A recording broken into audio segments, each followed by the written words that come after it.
In my last video, I told you guys about 6 MCU movies that I would really like to see them make. And I also told you that my next video would be 6 MCU shows I want them to make. Well, this is that next video. Now, there are 3 rules to this. I ran through them last time, but I'll run through them again just to refresh your memory. Rule number 1, none of my ideas can be sequels or spin-offs to shows already in the MCU. Although, warning though, I am going to make a possible break of that rule pretty early on, but you guys will see. That means, like, no Falcon the Winter Soldier sequel show, sequel show isn't the right word, no, like, season 2 of something, no, like, Falcon the Winter Soldier season 2, no WandaVision season 2, right? Nothing like that. Rule number 2, nothing X-Men related. I'm dedicating the X-Men to their own video in a few weeks. And number 3, none of my ideas can be about already announced projects. That means I cannot say I really want to see Secret Invasion or Agatha House of Harkness. Now, with those out of the way, let's talk about 6 MCU shows I would like to see. Alright, first off, like I said, this might be cheating kind of right off the bat, but Daredevil Season 4. Now, here's why I don't think this is cheating, and here's why I threw this guy on the list, is because I feel like an MCU Daredevil Season 4 would not be a Season 4 of the actual Daredevil show. It would be its own standalone season that might not even mention the events of the first 3 seasons, so I think it would be standalone enough that I think it's worthy of being on this list.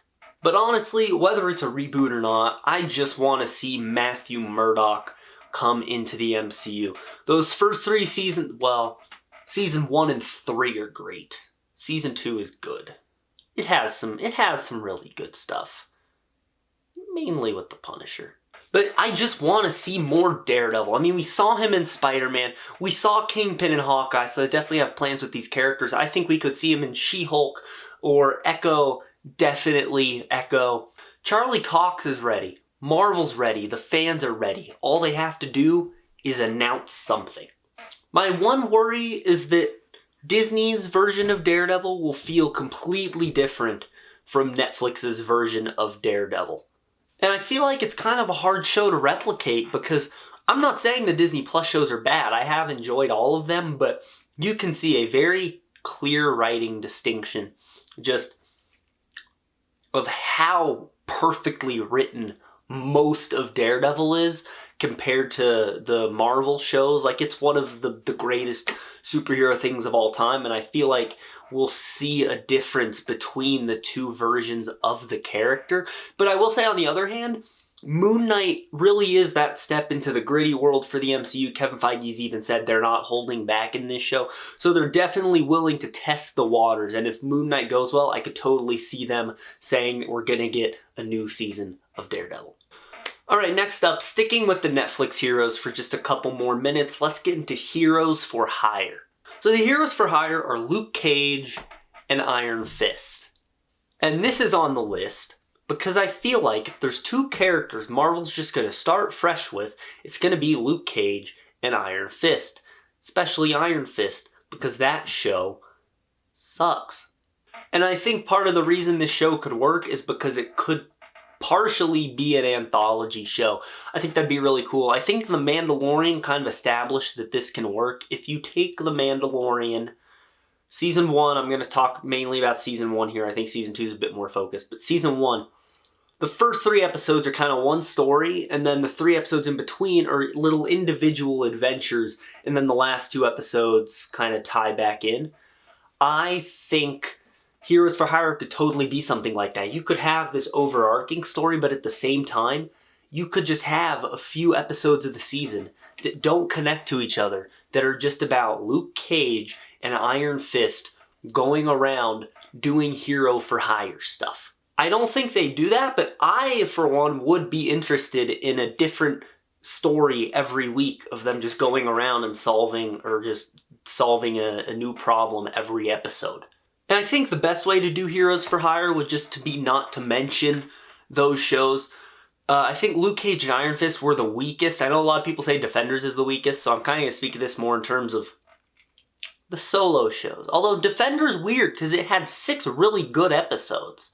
But Iron Fist and Luke Cage, I definitely think were the worst. It took me a bit to get through Luke Cage Season 1. I still haven't seen Season 2, and I don't really have a desire to watch Iron Fist Season 2.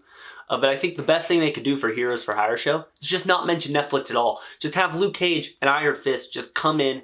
They're immediately tight. They're bros. Just have them be like neighbors or something. And they're both heroes and they're just going around doing stuff. I think there's potential. I think it could be super fun. I would really like to see it. All right. This one is a deviation. This is something way different than most of the other ones we're going to talk about on this list. And that is Man-Thing. Now, have y'all seen Swamp Thing? Me neither, but I've heard it's amazing. Man-Thing is Marvel's Swamp Thing, basically. Except I think Swamp Thing was first? They don't really know which one was the ripoff because they were introduced 2 months apart in the same year. Man-Thing was May 1971, Swamp Thing was July 1971. So it begs the question of if there was actually a ripoff there, because both would probably be in development at the same time. I don't know, but back on track. We're not here to debate Man-Thing versus Swamp Thing. We're here to talk about Man-Thing in the MCU. Now, the main reason I want Man-Thing is because it would be something different. I think the MCU is usually at its best when it's doing something different. That's why I love Guardians of the Galaxy. It's what made me most excited about Shang-Chi and Eternals, although Eternals was not Marvel at its best.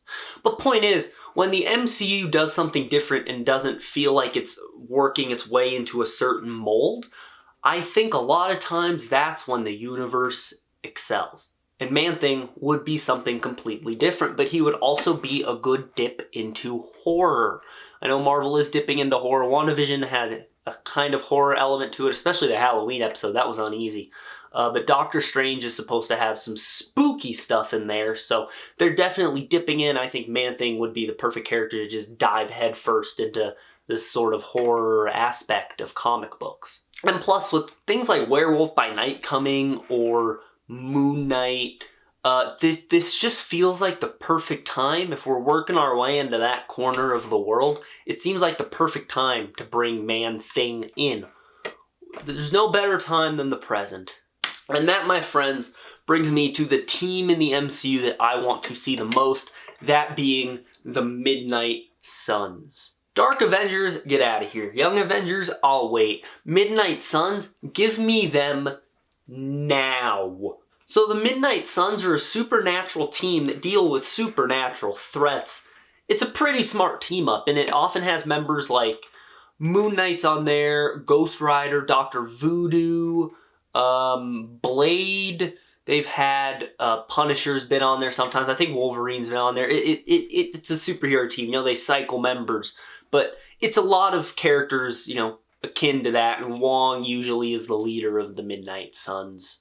The team cycles members just as any comic book team does. But here's the lineup I like. Moon Knight, Ghost Rider, Blade, Man-Thing, Werewolf by Night, Iron Fist, Dr. Voodoo, Wong, and Elsa Bloodstone. And you know what? Throw Punisher in there too. He's badass. It's such a great lineup that I cry myself to sleep over the fact that we do not yet have the Midnight Suns. Or even so much as a hint of them forming.